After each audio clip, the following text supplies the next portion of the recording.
Namaskar viewers, hello and welcome to Sansad TV. I'm Tina Jha, you're watching Perspective. India and the European Union have reaffirmed their shared ambition to conclude negotiations on the long-awaited free trade agreement by the end of this year. At the 11th India-EU Foreign Policy and Security Consultations and the 6th Strategic Partnership Review meeting held recently in Brussels, both sides indicated that the FTA could be formally sealed at the India-EU summit scheduled to take place in late January. Now, according to reports, European Commission President Ursula von der Leyen and European Council President Antonio Costa are expected to be the chief guests at India's Republic Day celebrations on the 26th of January. And then the following day, which is the 27th, the India-EU summit is likely to be held, where both sides are eyeing major deliverables, including the free trade agreement, a security and defense partnership, also a security information agreement. As India and the EU prepare for a summit that could shape the next phase of their strategic partnership, on the program today, we analyze with experts how far negotiations on the FTA have progressed, where the key sticking points remain, especially over steel, automobiles, and the EU's carbon border adjustment mechanism, which is the carbon tax that they levy on certain goods, and also how both sides can bridge their differences within the current timeline. To take the discussion forward, I'm joined by two distinguished guests. It gives me immense pleasure to welcome on the program former Ambassador Ashok Sajanhar and Professor Gulshan Sachdeva, School of International Studies, JNU. Thank you, gentlemen, for joining us on the program today. Let's begin with you, Ambassador, before we go on and talk about the progress and the sticking points. A question on the current geopolitical and geoeconomic scenario. If you could help us and our viewers understand, based on recent consultations in Brussels and the recent joint statement wherein both sides have reaffirmed the shared ambition to conclude the negotiations on the FTA by the end of this year, what do you think have been some of the strongest incentives that have driven the push to conclude such an important deal in this very short time frame that we are hearing? Yeah, thank you very much, Tina, for having me on the show. You're very right. There is this determination that is visible on both sides, both from India and from the European Union, to conclude the FTA negotiations and to take the partnership to a much higher level, and also have the next summit meeting between the two sides. I think when we are talking about the FTA, Tina, we need to recognize that the negotiations commenced many years ago. In fact, in 2007, at the India-EU summit in Helsinki, in Finland, these negotiations had started. At that time, it was called the BTIA, the Bilateral Trade and Investment Agreement, because it was expected, it was thought that we will do both the trade and the investment parts in one agreement. And at that time, we had decided that we would be able to conclude the negotiations within 2 years. Unfortunately, that did not happen. The negotiations continued without any major progress in 2013. And then it was decided there was a hiatus in the talks between the two sides. And then it was taken forward subsequently, only very recently in 2021. And after that, there has been a determination that we need to have these three agreements. Number one, on the trade agreement, the trade aspect. The second is on the investment aspect. And the third is on geographical indications of origin. So these are agreements that are running in parallel. Now, looking at the geopolitical aspects, there has been that energy and enthusiasm on both sides to take the partnership to a higher level, both in India as well as in EU.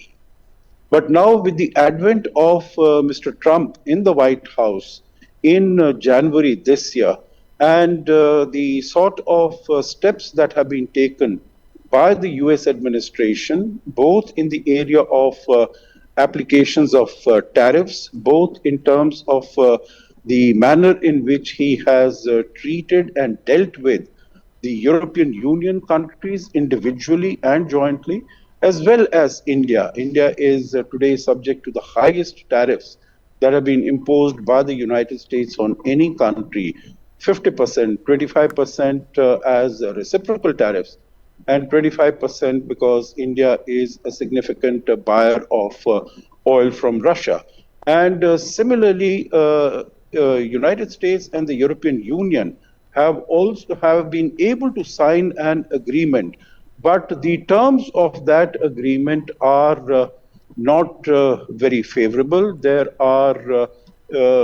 a commitment by the European Union that they are going to make an investment of about $650 billion in the United States, and it will basically be the United States which will determine in the areas and who will manage all these investments. And so whether it is in the defense area, whether it's in security, or it is in trade area, the United States has been pushing against the European Union countries and Europe itself, including the United Kingdom. So I think there is this very keen interest on both sides, both India and the European Union, that they need to take very quick action, very strong action to demonstrate that both of them have options.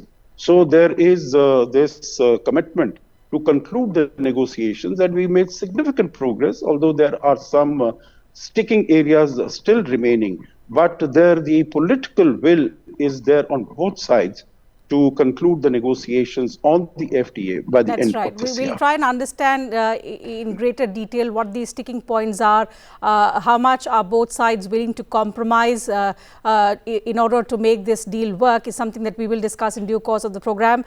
Professor, coming to you, I recall that ever since the negotiations on the India-EU FTA were relaunched, we've had the opportunity to speak about the progress, also about some of the key sticking points on a number of our programs. But as both sides now appear to be extremely confident of concluding the negotiations by the end of this year, what have been some of the biggest breakthroughs, according to you, that have enabled negotiations to finally reach this stage after years of stalled progress? Ambassador has comprehensively explained some of the economic and geopolitical factors, but in addition to all of those, what do you see as some major breakthroughs over the last 3 years? Well, thank you, Tina. I mean, I think looking at the history, as Ambassador Sajjanhar has explained very clearly, both have clearly recognized that the linkages between India and the European Union are useful for both of them.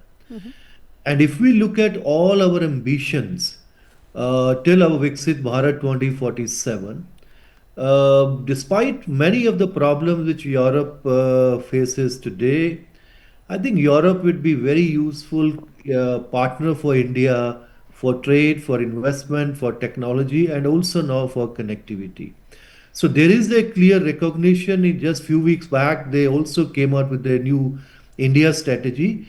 And as Ambassador has explained, the geopolitical environment globally is also pushing both of them for some kind of a trade deal.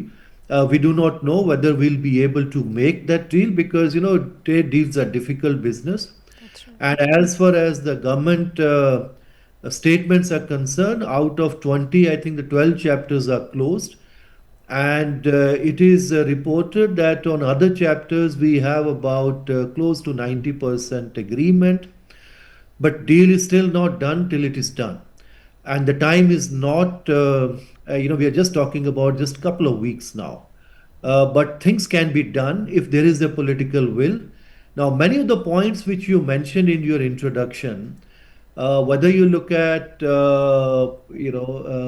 food and other sectors, goods sectors, services, or you look at even particularly, now we already have some other sectors, automobiles.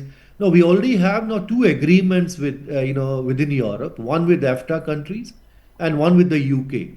So there is a certain template which is available, which can be applied, and one can extrapolate that similar kind of negotiation would be going on with the European Union as well.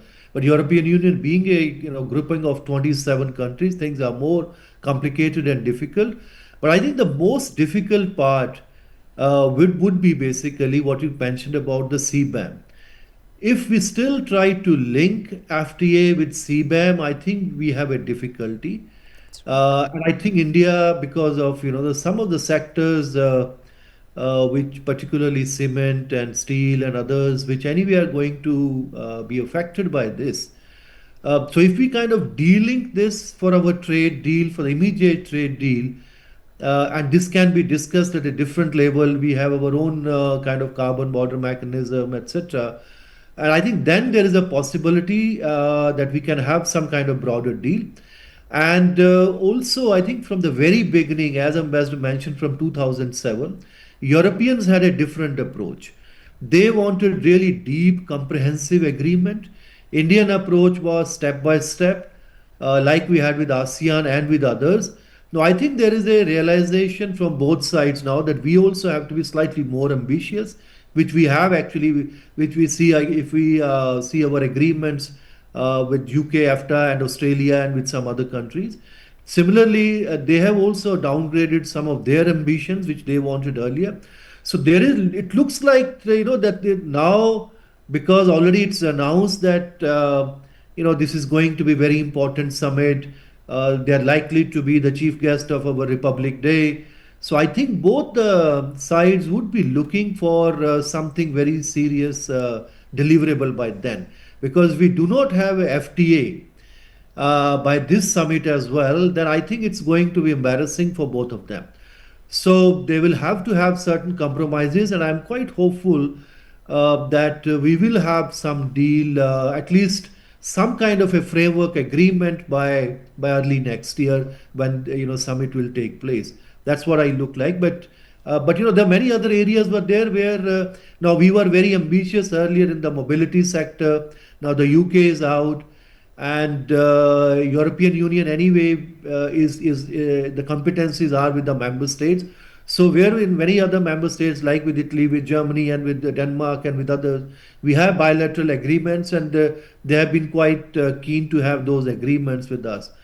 So I think there is a possibility, but of course, till the time it is done, it's difficult to say that whether we will be able to do it. That's right. Although both sides have expressed significant optimism about the conclusion of negotiations by the end of this year, there are 8 chapters which are yet to be agreed upon, and you've already touched upon some of these important sticking points. So, Ambassador, I'll start with the EU's carbon border adjustment mechanism. That arguably is the biggest challenge. Do you think we will be able to de-link the CBAM with the larger FTA, or do you see EU giving us more time for technology cooperation for the kind of transition which is required?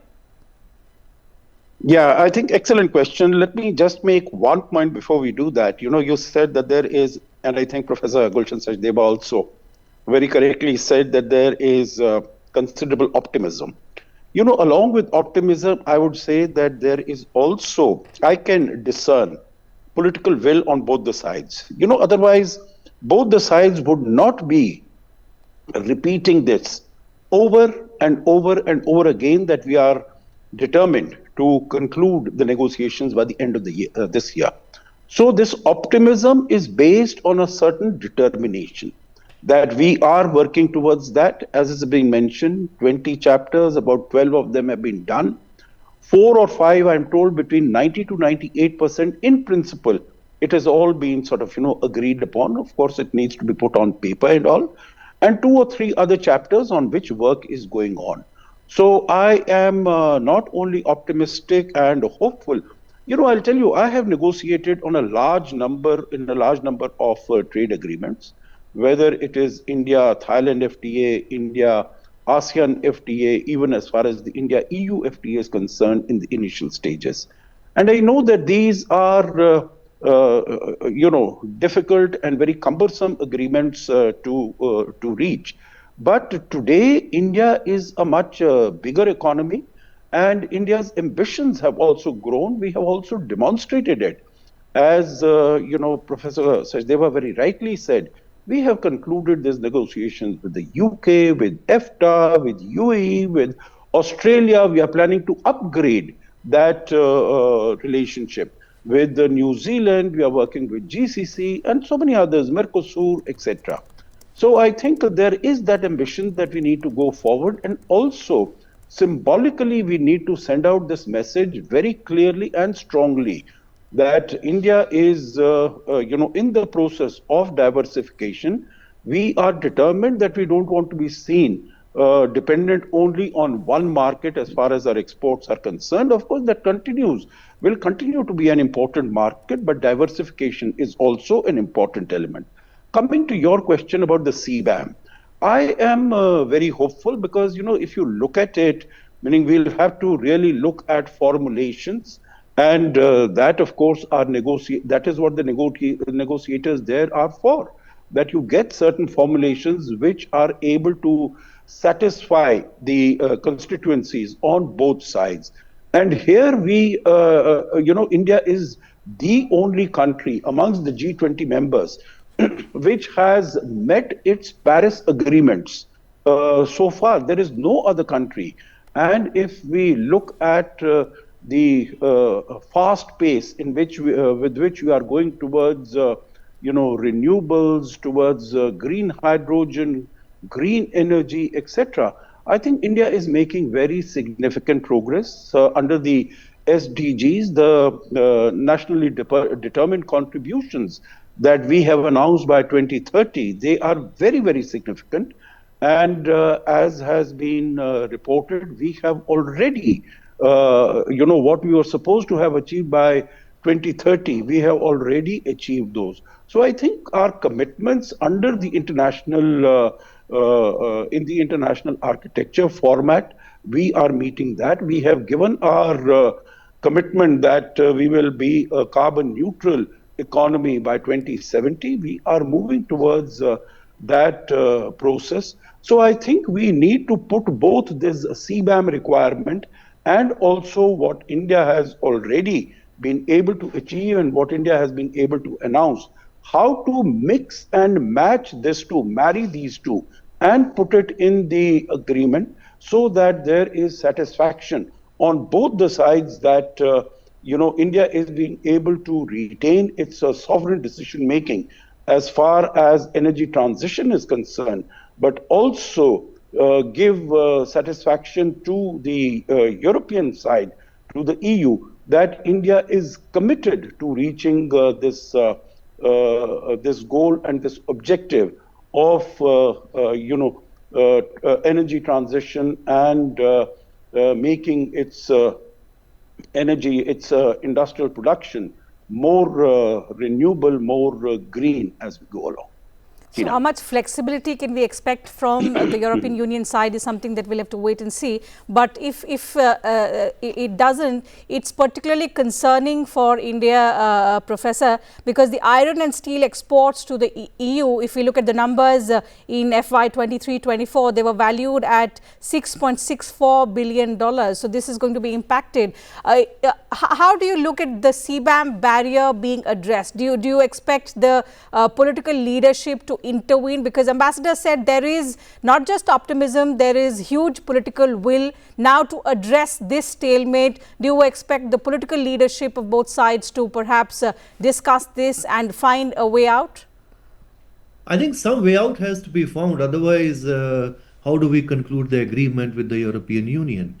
And as Ambassador mentioned, I mean, we have a very solid record to show that India is committed and India will continue to work with the European Union, because European Union also has its own ambitions. And this time this is also not just only about trade, economic and other issues. This is also a geopolitical statement. There is also geopolitical compulsions from both sides. But we also must not underestimate the difficulties what lie ahead, not just only even concluding the agreement, but actually even up to the implementation part. Because once, even if you have a kind of broad agreement agreed in the next 2 months, then, the nitty-gritty, because the Europeans are also very tough negotiators like the Indians. So it will take some time to get really the fine print of this agreement. And then it also has to go to all countries in 27 countries. Also, it has to be approved by the European Parliament, because unlike India, where it's an executive decision, It will be discussed in the European Parliament as well and other countries. So it will take some time till the time we have the final thing completed. Because we saw even in the case of China, they had the investment agreement. It's still frozen in the European Parliament for the last couple of years.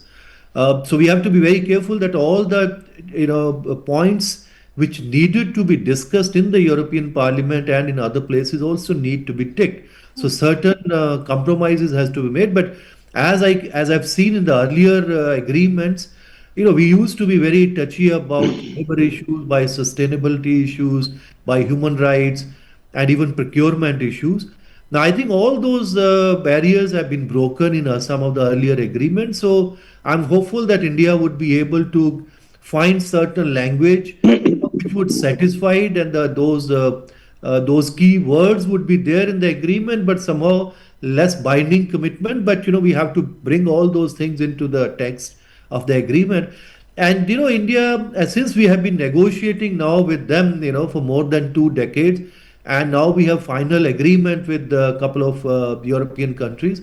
So we know what needs to be done. I think our policymakers are fully aware. Similarly, Europeans also, they may have a different point of view. That was the reason in 2013 when they said that ambitions from both sides are different. So that's why we are, freezing negotiations. But then in 2021, again, when Prime Minister met with 27 leaders of the European Union, again we restarted. And now I think the time is ripe. And if we are not able to do it now, I think then again it will go back. Then we can forget about a couple of more years about this agreement. That's right. And I think this European Union also realized this. But, the political mood, because, this will also be after a couple of weeks, the President Putin is coming to India. And we know our perceptions about Ukraine war are very different. But hopefully by then, if there is some kind of a breakthrough even on the Ukraine war, that will be very useful. So many things are happening simultaneously, which is creating environment, I would say, positive for India-EU FTA this time. And they are also very keen on investment, because we also separately negotiating investment agreement with them, because all bilateral investment treaties what we had with all European countries, they have been terminated. So they are really looking for some kind of a deal on that investment as well. And similarly, many of our companies are also, when they are investing in Europe, so they would also like to see some kind of a framework which can facilitate their investment. So many things actually for us. And of course now there's also another thing, as I mentioned, about connectivity. And then all the defense deal which we have with France, and perhaps happen with other countries as well. So there are a lot of things are happening. And interesting That's right. The defense and security cooperation expansion has been another important highlight of the joint statement after the Brussels meeting. I'll come back to you to understand more about how we're thinking of expanding that cooperation. But a quick question to you, Ambassador. This was about the sustainability and regulatory barrier that we've discussed. But what about the market access and the tariff issues? So, for example, on the automobiles, on dairy, wines, can we say that we have moved beyond positions to negotiations and perhaps inching closer to greater convergence on all of these matters? I would definitely think so, because if France, Germany, Italy, etc. are very significant exporters of wine, and Germany and some of the other countries there are exporters of automobiles, then we have similar cases as far as Australia is concerned. Australia is a very significant exporter of wine. We have been able to get not only an FTA with them, but we are also expanding it. We are broadening its coverage, its rubric. So that is definitely one template. With UK, we have done that. With EFTA, we have done that. So, there are examples. And as far as dairy is concerned, what is of interest to Netherlands and Denmark and some of the others, I think our concerns and our red lines would be quite clear to the European Union in terms of our negotiations with the United States. So, in terms of the GMOs and the sort of, what is the feed that is given to, dairy animals, milk and cheese that we get from there. So I think these issues are clear, and EU would be very cognizant of our sensitivities in this area. I think if you permit, Tina, I would like to make two very quick points. One is on the issue of IMEC.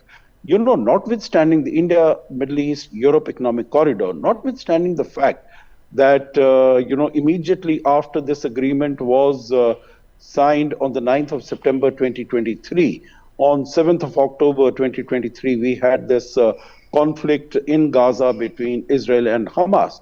But still, countries in Europe, countries in Middle East, West Asia, and India, they are very, keenly focused on this issue. You would remember that when Prime Minister Modi was in France, he had come along with President Macron to Marseille, opened a consulate general there, because that is supposed to be the end point of IMEC in Europe. So these countries and Italy and the others are very keenly focused on operationalizing the IMEC as soon as circumstances improve. The other is on the Trade and Technology Council. And that meeting was held also in February this year, when we had the College of Commissioners who came to India in February with President Ursula von der Leyen and Antonio Costa. And the meeting also took place in November when in Brussels. So I think we have there is that energy, keenness, and enthusiasm on both sides to take this partnership forward.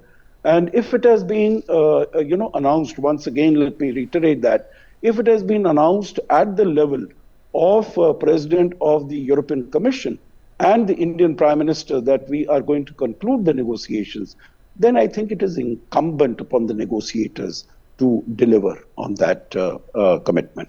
Absolutely. I Tina. think we've also in the manner we've seen how in recent years the India-EU relations have expanded, strengthened, evolved in so many areas. After the Brussels meeting, the joint statement that was released, in addition to the FTA, another deliverable that both sides are also eyeing at, Professor, is the Security and Defence Partnership and a Security Information Agreement. If you could elaborate for us and our viewers, which are the areas of cooperation with the EU that India is looking at? We have strong defence and strategic cooperation with countries in the EU individually, but with the entire bloc, what is it that we are exploring? How is it that this kind of a partnership is going to benefit India given the current geopolitical and our regional challenges?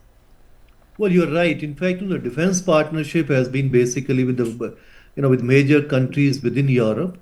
Whether it was with France or with Germany or earlier with UK, also with some of earlier we used to have Central Eastern European countries.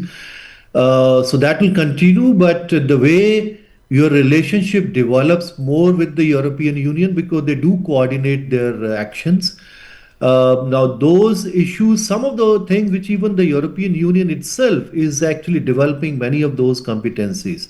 Even in the Ukraine war, we have seen they have actually provided funding even for defense funding, which they never used to do. And we have been working with the European Union on maritime security issues. There is also certain kind of de-radicalization issues, on intelligence sharing, on many other issues. And developing, and our foreign minister also participated in the Indo-Pacific, the forum which took place just few days back there. So on many of those broader defense and strategic areas, in which we used to think that it's basically just individual member states which matters, which of course they do matter on specific matter, because if we are buying certain equipments from France, that's between India and France, or something which happens between India and Germany or some other country. But developing a broader understanding of security issues is important. And this has developed over the last 10, 15 years. We have on large number of issues, we have convergence. Despite the fact that, we have a different perceptions about Ukraine war, still, I think our convergence on many other areas, particularly within the Indo-Pacific, and also, in fact, how do we, India can look at broader security issues within Europe as well. We have been working very closely, and there is a certain interest which has developed. And one another thing which has happened the last, I would say, 10, 12 years, since India also developed very close partnership with the United States earlier.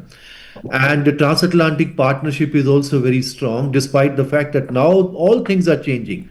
So when that there is so much uncertainty about all kind of security architecture within Europe and even globally, I think they are also looking new partners, and they see that in the context of China, in the context of Indo-Pacific, and in many other areas, I think we can work together. And maritime security and de-radicalization, these are two areas in which we have really developed quite good understanding. Absolutely. And given that these are significant outcomes that both sides are expecting out of the India-EU summit, which will take place in late January next year, we will be watching at these developments very closely, and we'll come back and discuss once these deliverables on both sides are achieved. But for now, we'll have to wrap up the conversation. Thank you once again, Ambassador and Professor, for joining us with your valuable insights. And to you viewers, thank you very much for your time.